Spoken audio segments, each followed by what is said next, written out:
The date is the 27th of November, 1097. Weeks after the Radiant Knight became the champion of the 24th Kazimierz Major. Around the same time when a Light Spark in Darkness event occurred. And a month before the event in episode 9. We are near the southern border of Kazimierz and Lithuania. Specifically outside the city of Dzwonek, near the village of Wiedza. We see Mlynar after the events in the 24th Kazimierz Major.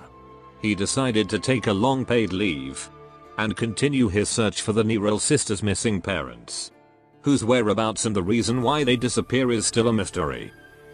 Only a few higher-ups in the Adeptus knows the truth. But even Madame Russell, who is close to the Noir family, refuses to tell anything.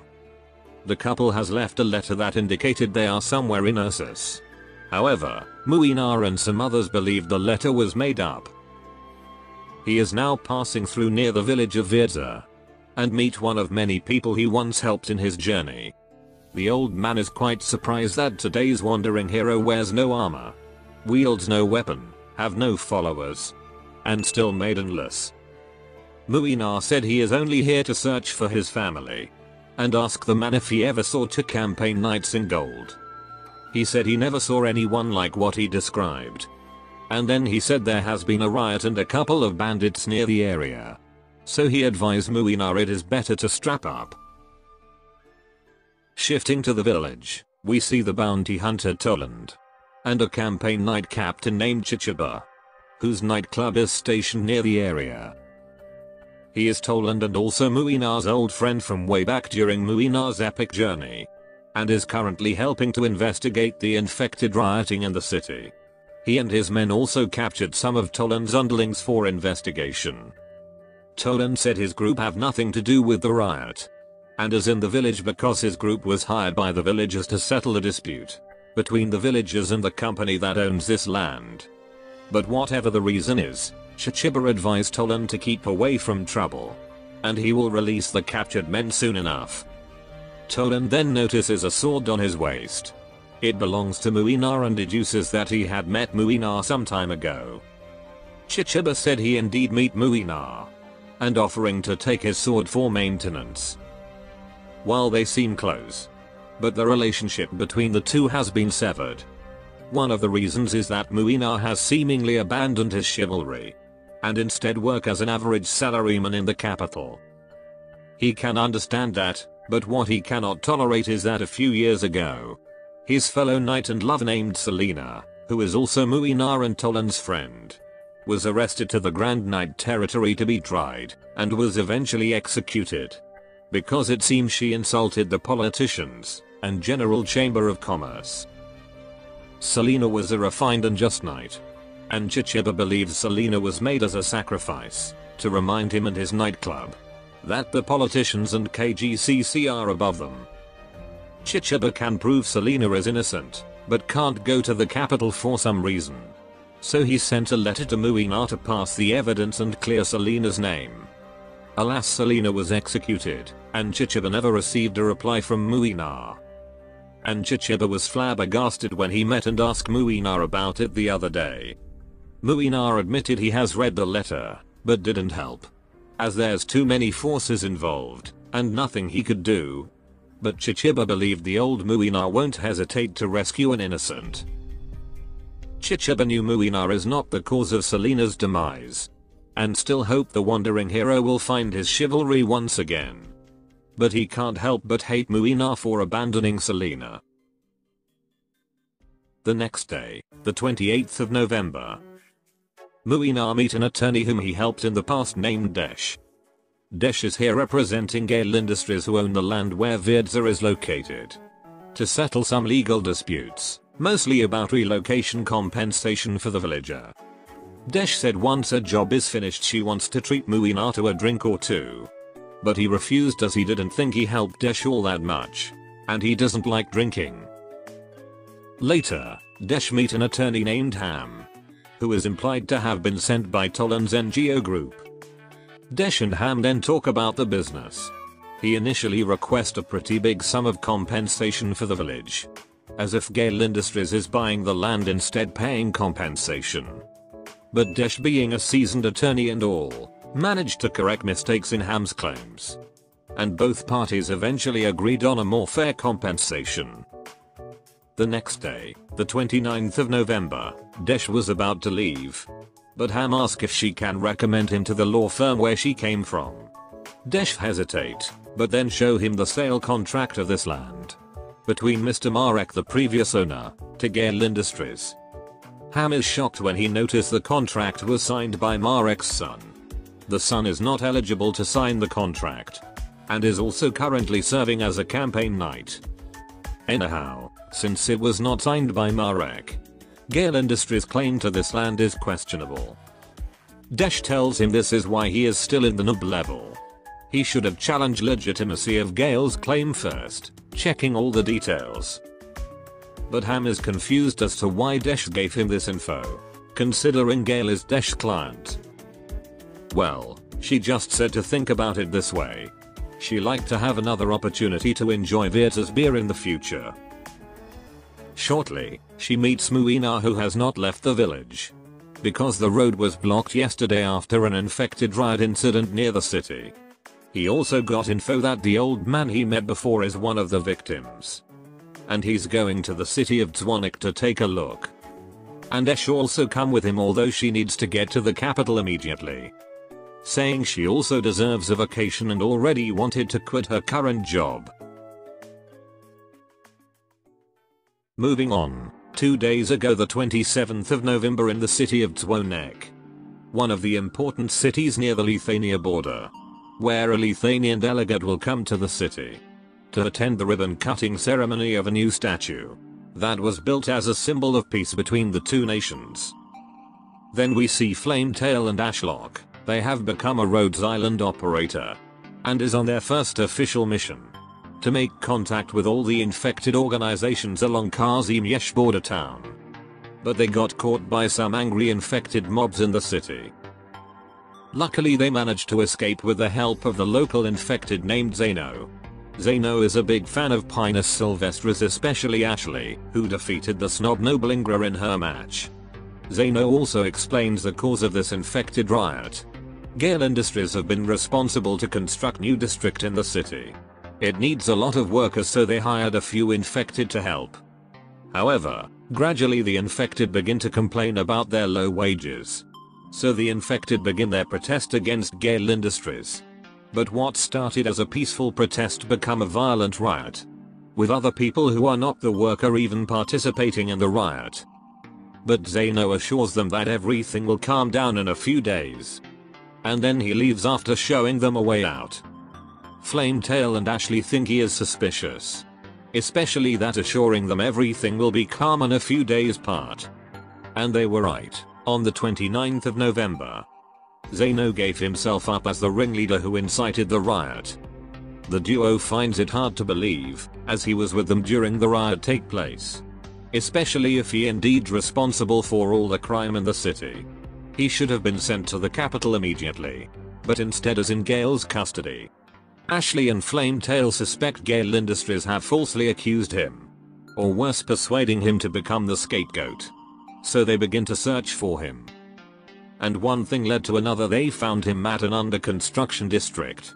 Where Kaer Industries is currently working on. After the squirrels beat the guards down, they meet with Zeno.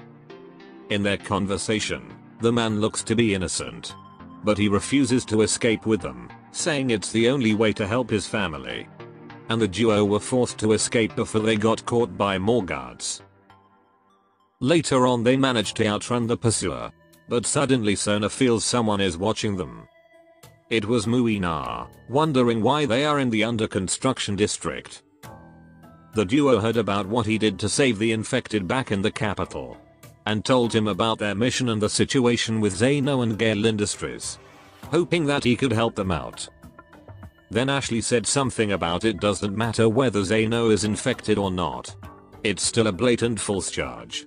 They can't let more innocents become a sacrifice for the politicians and tycoons. After hearing that, presumably Mlynar remembers Selena's case. Although he believes there's no stopping politicians and tycoons to make sacrifices for their agenda, he chooses to step in to help Zeno. by talking directly to Kaer Sylvestris to drop all charges. Presumably with Desh help. And on the 30th of November, Zeno is released, and he explains the whole thing to the group. Kaer Sylvestris was under pressure after the riot, and they need someone to take all the blame. Zeno needs the money they offer for his family, so he didn't think twice. Interestingly, Kaer Sylvestris weren't willing to give a proper investigation, and instead went straight to look for someone to become a scapegoat. And what is more interesting, it was a campaign knight who discussed all of this with Zeno. Hearing that, Mlynar takes him somewhere to safety and for more questioning.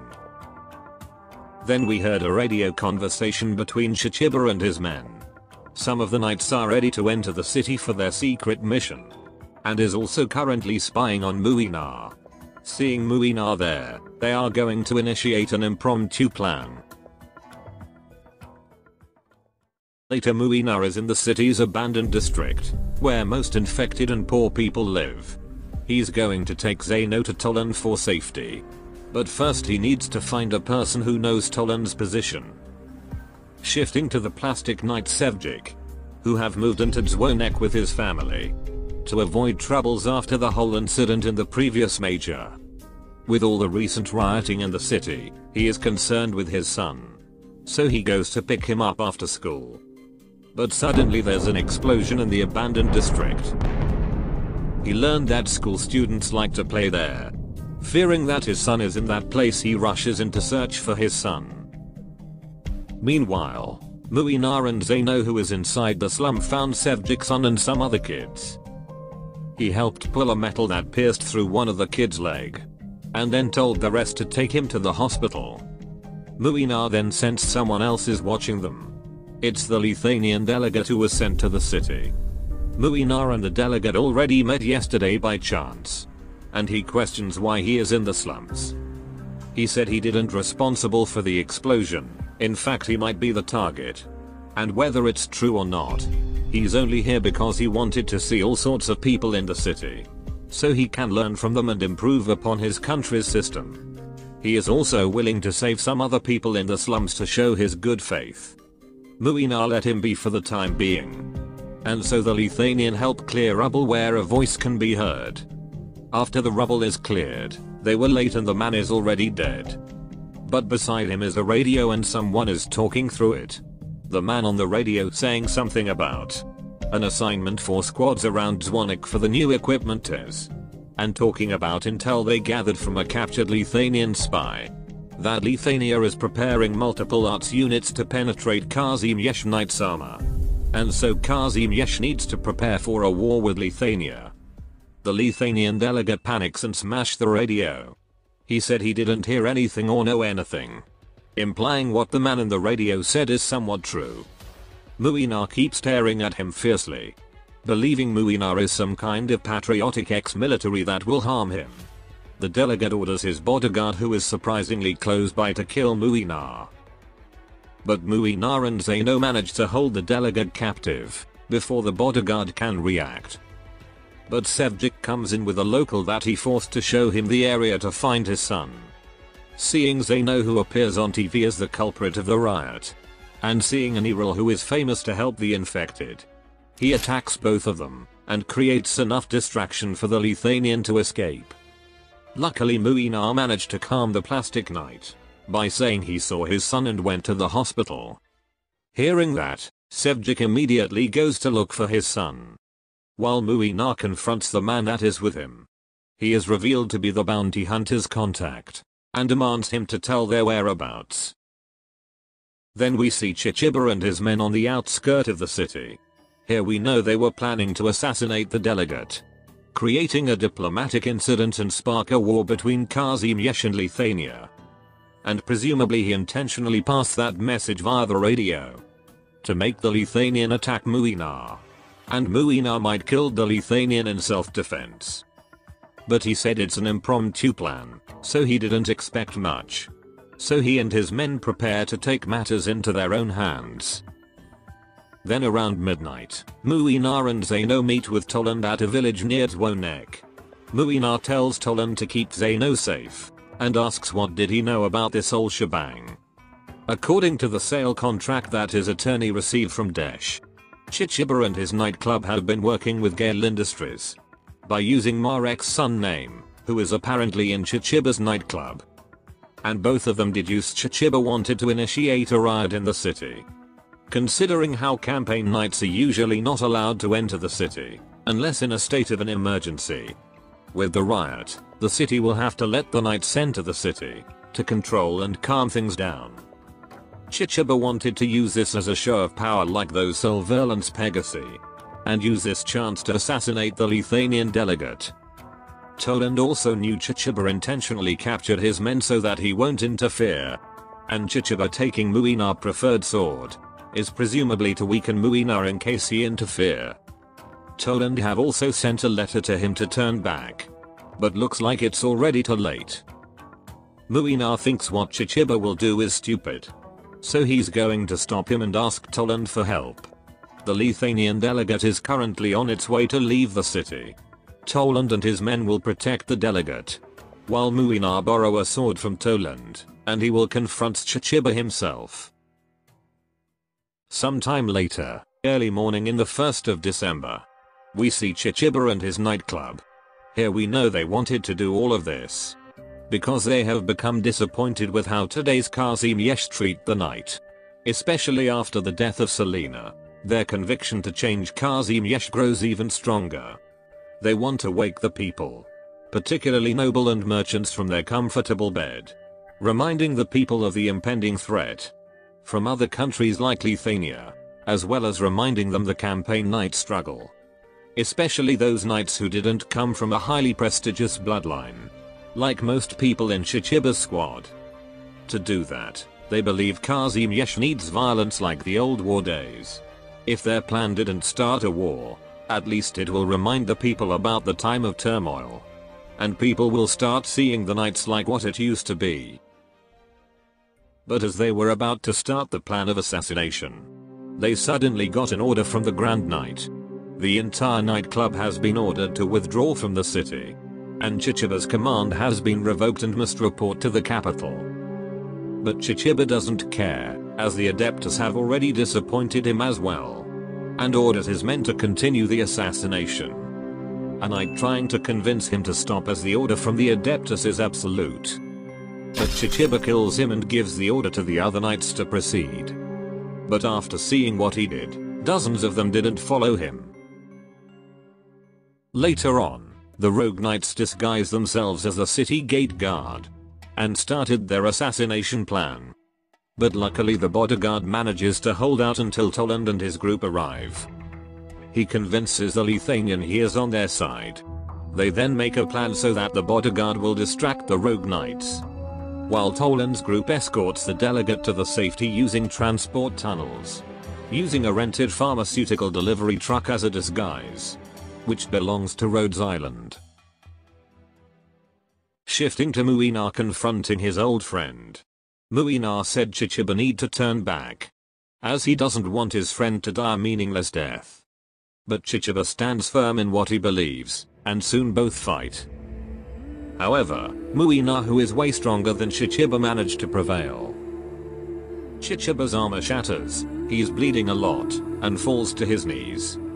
He still refuses to give up on what he believes is right. But if it's Mlynar who thinks he is wrong, he accepts to be killed in Mlynar's hand. But Mlynar refuses to deal a final blow, and sheath his sword. On his last breath, Chichiba mentioned the whereabouts of the missing couple. Mlynar is surprised at this information, and demands Chichiba to tell him more. But Chichiba only said he encountered the couple a few years ago, when he was infiltrating Lithania. Shortly, the knight passed away before he can give more details.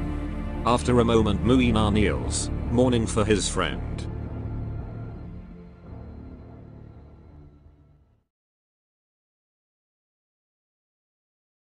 Couple of hours later.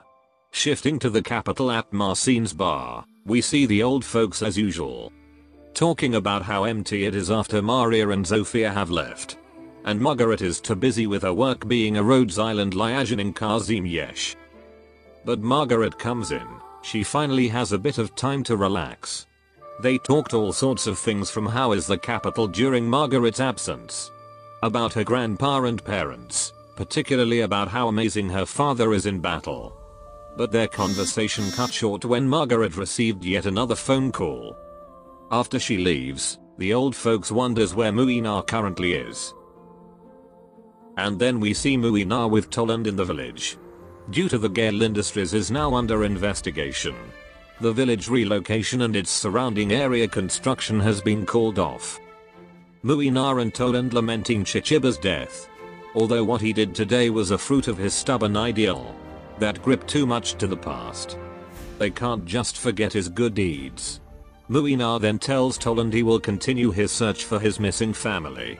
Especially what Chichiba told him is his biggest hope after all this year. That the couple is still alive. Toland then hands over an invitation to join Rhodes Island from Flametail. Although Mlynar doesn't too interested in their business. But Toland tells him to keep the letter and consider it, as Rhodes Island might be able to help him in his search. Toland then asks where he will go next. And Mlynar only said it doesn't matter for a lost wanderer like him. Well, that's all the story for an Obscure Wanderer event. Hope this helped you to understand the story, especially if you don't have the time to read the in-game story. That should be all. Adios.